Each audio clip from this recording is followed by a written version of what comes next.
Howdy folks, Big Ed Barnham here from Big Ed Barnham's Bubble Barn and Garden.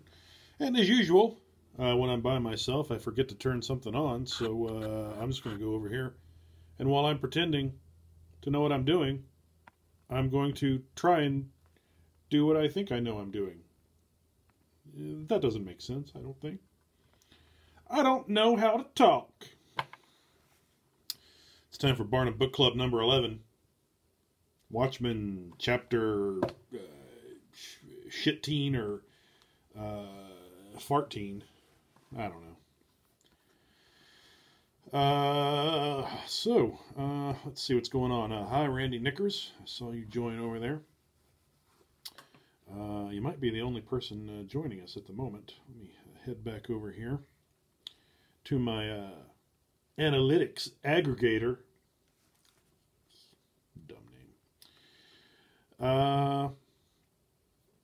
And I got to do one other thing, a bit of bookkeeping here. I got to do a bunch of scrolling because I've not downloaded this PDF off of Scribd or Scribed because I don't want to give them my credit card info for a free trial.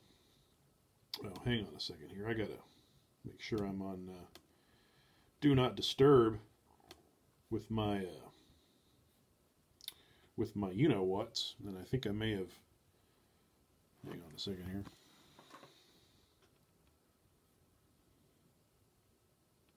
Okay. I thought I showed somebody's phone number there.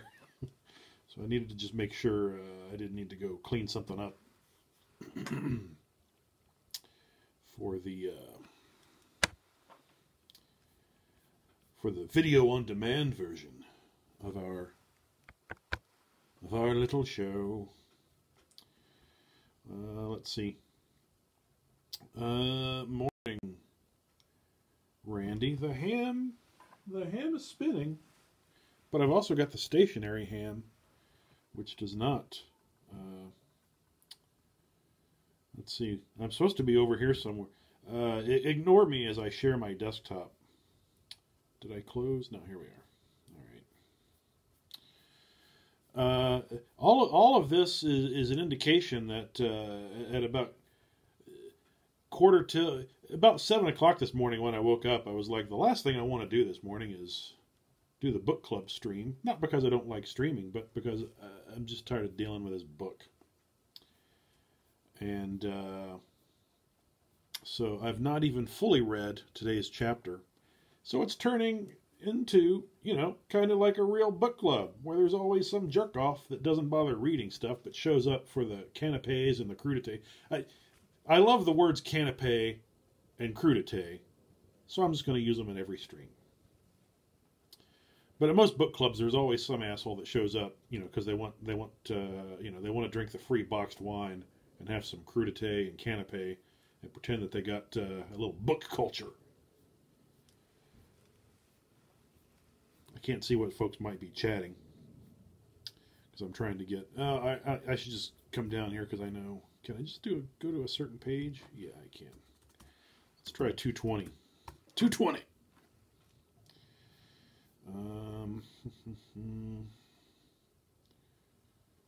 Ugh. Just saw something that made me think. Yeah, that's one of the reasons why I just don't want to read this book anymore.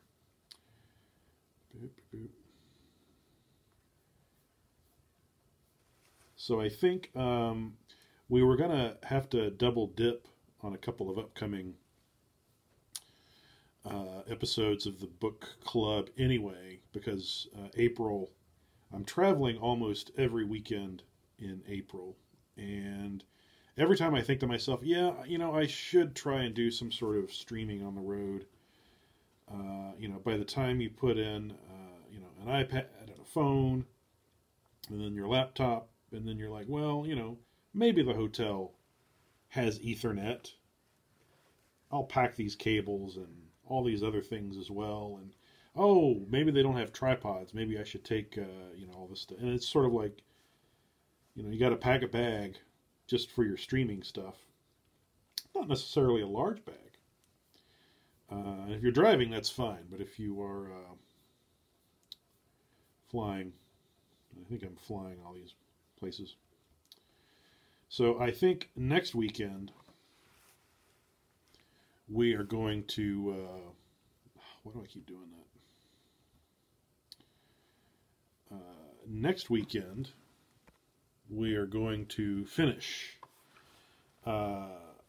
Watchmen, which I think today is 8, so 9, 10, 11, 12. We were going to finish in 2 weeks anyway, but I think we're going to do all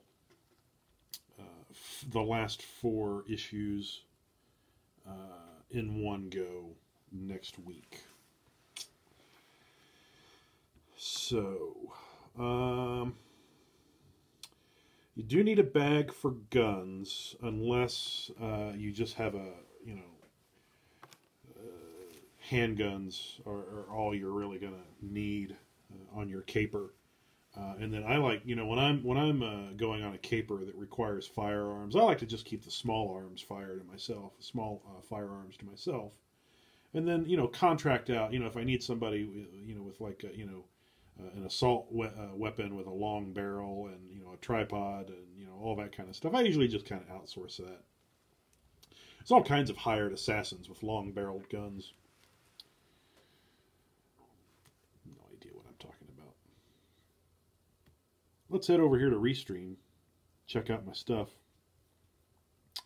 Check out who's watching here. So a couple things. I think,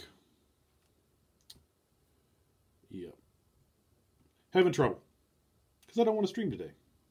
I don't know what professional streamers do when they don't want to stream, because if they're not streaming, they're not,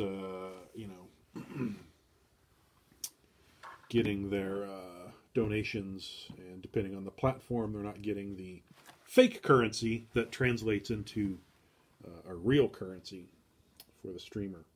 So I don't know what happens when a professional streamer doesn't want to stream. And I feel like just because I don't want to stream, I shouldn't just give up on it.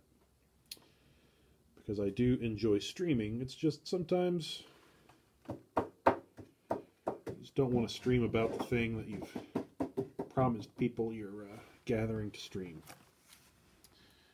So I might talk about what I am reading. Let me go pull it up over here. Pull up a couple things. So we're not going to talk about Watchmen, at least not yet, unless somebody has some burning that they want to really want to talk about.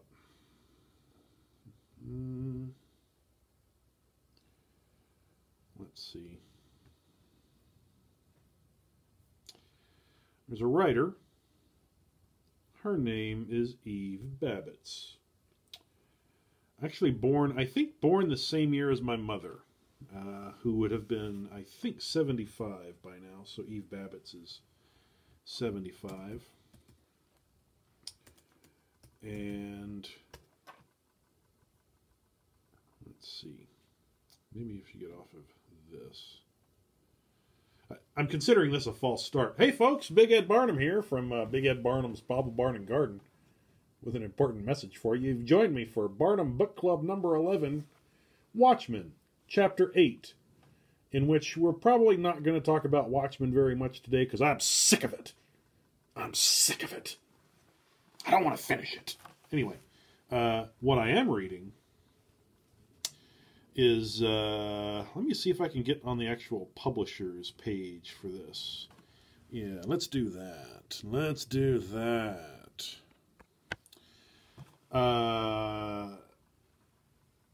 Lily Analik, I think is her name, is how you pronounce it, has just put out Hollywood's Eve Babbitts and the Secret History of L.A., Los Angeles.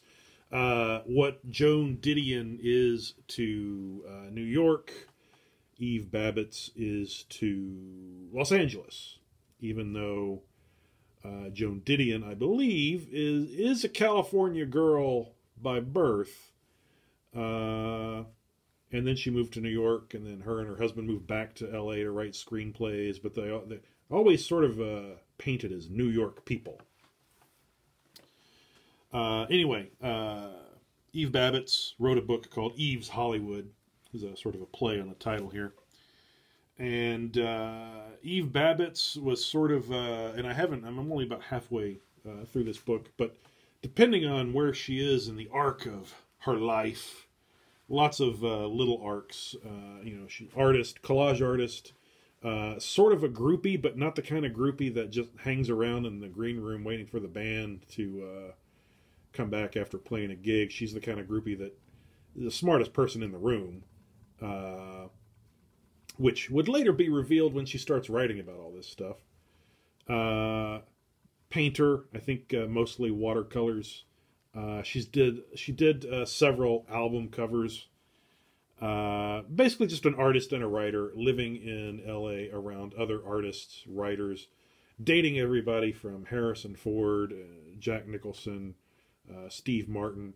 Apparently, and Eve Babbitt and Steve Martin both sort of basically the fact checkers got it and got him on the phone, and apparently Steve Martin was wearing a white suit during his stand-up years because Eve Babbitt said you should look like a guy a guy in a white suit walking down the Rue de something in Paris. Look like a guy in a white suit in an old black and white movie. And Steve Martin said, okay. So this is what I've been reading this week. And actually it's what I was reading this morning when I looked up and thought, I should probably read Watchmen since I'm supposed to be streaming about it in an hour and a half. And I was having coffee and just enjoying the general pitter-patter about me at Barista, my favorite coffee spot in the morning. I don't know why I'm talking like I'm on a commercial. I don't know why I'm talking ever. I think that's an observation we should all make at some point during the day. I don't know why I'm talking ever, because we should be listening. This reminds me of a joke I heard on something that I forgot, and I forgot the setup and the context. Anyway. So Eve Babbitt started writing this. Oh, she dated Jim Morrison for a brief time. I think anybody that ever dated Jim Morrison dated him for a brief time, and then he married the witch or what? I don't know. I don't remember what happened there. But anyway, L.A. Woman. The song L.A. Woman is largely inspired by Eve Babbitt, and then. Eve turned around and wrote a novel, half memoir called L.A. Woman, and apparently she had titled it that before the actual song came out. I don't have my timelines totally sorted out there. Gonna take that off the screen so I can come over here and check something. Hi, what's the hops? Hi, Amy Adams. Jim Morrison married Hester Prynne. No, I was Jim Morrison, and I'm largely riffing on the Oliver Stone film, and I can't think of her name because I think she wrote a book about basically the honor and privilege of giving Jim Morrison blowjobs. That's not Eve Babbitt. I mean, she may have written something about that. But this other person, who was sort of like a New Age Wiccan, sort of opening Jim Morrison up to the dark arts of the abyss in your heart and all that kind of stuff. Anyway, Jim Morrison went through a period in which he was impotent, and through her witchcraft and embracing life, the spiritual New Agey kind of way, he could get an erection and they could have sex. As one should when you're dating a witch. I don't know what I'm talking about. Pepper Potts. That can't be her name, but I wanna Google Pepper Potts. So suddenly my mood is lifted by your question. What's the hops about Jim Morrison marrying Hester Prynne? Because it allows me to go on some illiterate rant in which I paint a picture with just no color and no perspective. I'm sorry. Let's see. So I don't know how long the delay is Scarlet Witch, truth. So when I say something and someone, like What's the Hops, types truth, exclamation point, I always wish I knew, I wish there was something that could sync up in my mind what was said with the comment, without them having to, I was typing about, anyway. What fine mountain-grown beans for the best blend of coffee maturity. Sorry, with. So yeah, that's what I've been reading this week. In fact, I think I started it yesterday, and it's one of those things that, you know, I'm over halfway through it in 2 sittings, and yesterday I did some writing. I'll talk about that in a moment. Did some writing yesterday. I think I would have read this in 1 sitting had I not written for 9 hours yesterday. I've been farting around with something and scribbling on it well over a year, and then finally some critical mass sort of came together on it.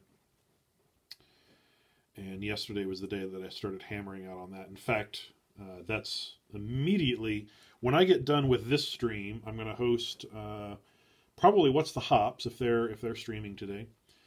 And then I am going to go, I'm going to go switch this stool for this chair. Neither of them are comfortable. But I find when I'm experiencing pain and discomfort in whatever I've chosen to sit upon while writing, it really helps the writing. It doesn't, but I'm just...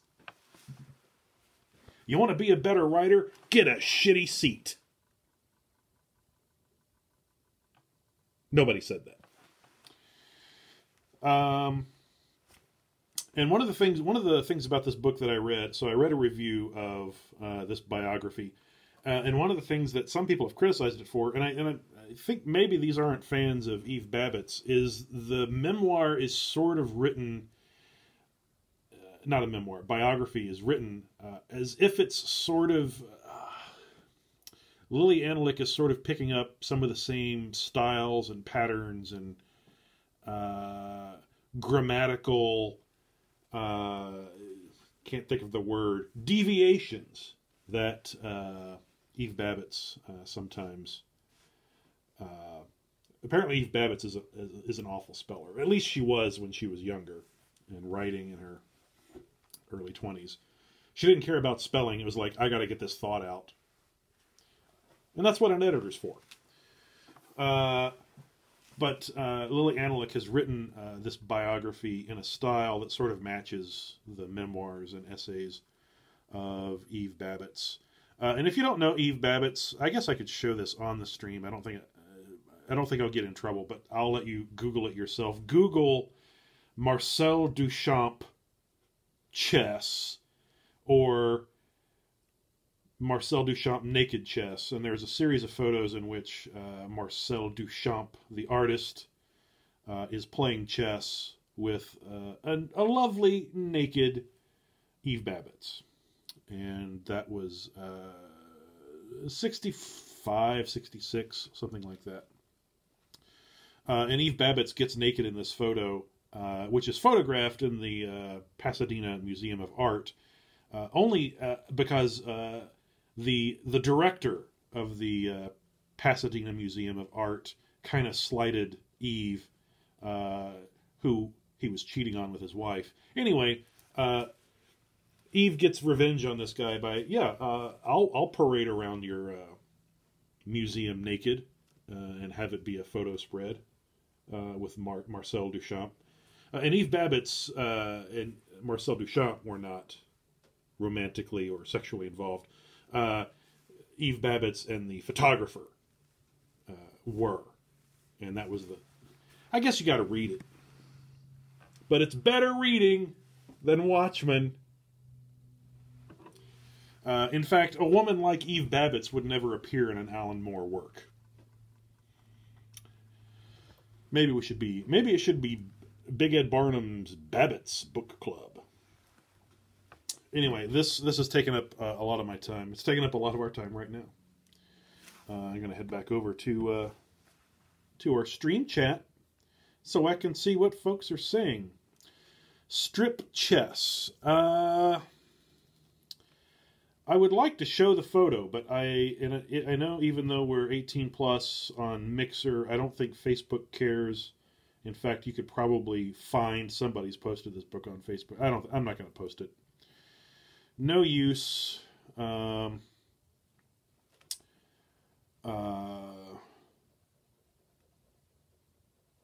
it on the stream. She would not be in an Alan Moore work because she likes to think for herself. That, plus, she doesn't need a man to validate her opinion. Just to get her off.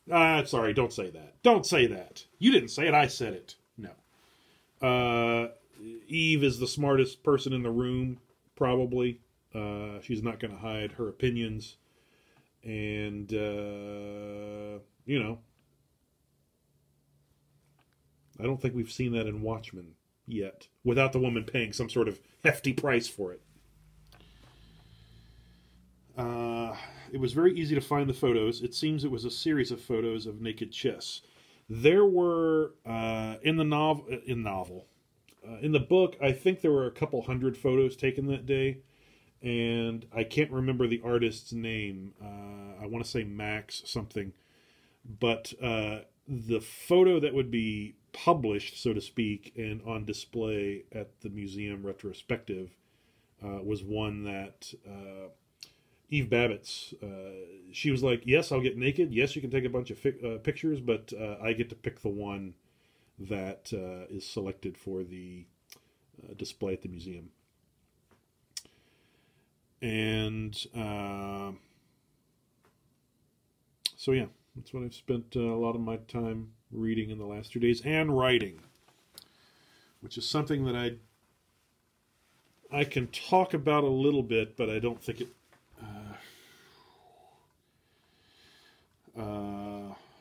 Julian Wasser. I want to go look at that. Also, while you're Googling photos of Eve Babbitt's, the book cover of, I think it's Eve's Hollywood, was taken by Annie Leibovitz, where she's wearing nothing but a bra and a feather boa. And let's see. Now I'm just going to get caught up in naked chess photos.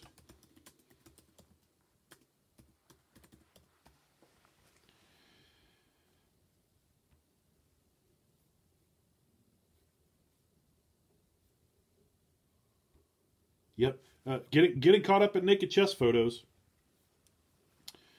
But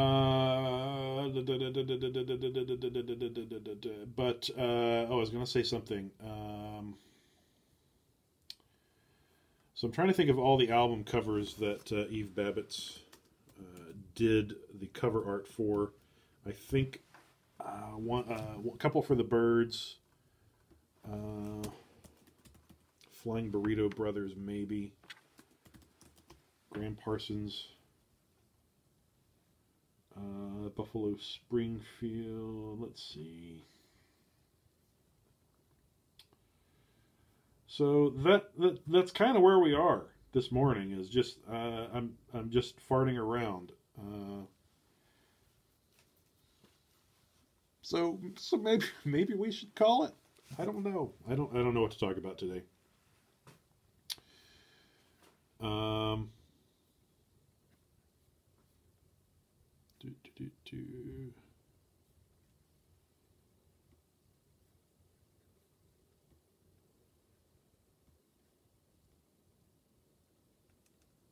Just making sure you're not seeing my frantic, unfocused switching there. I think I'm trying to remember if Julian Wasser is still alive.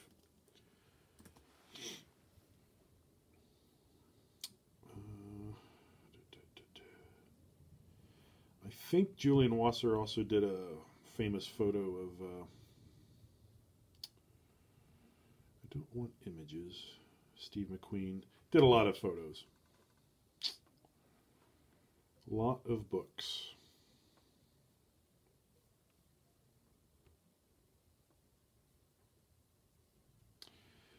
All right. So, I am unfocused. I have not much to say about Absolute Watchmen. I think I'm going to end this stream and just see you guys on Thursday with Cole Screaming Eagle Wilson. I apologize for just not having my shit together today. I will see you all soon. Have a good one. Bye.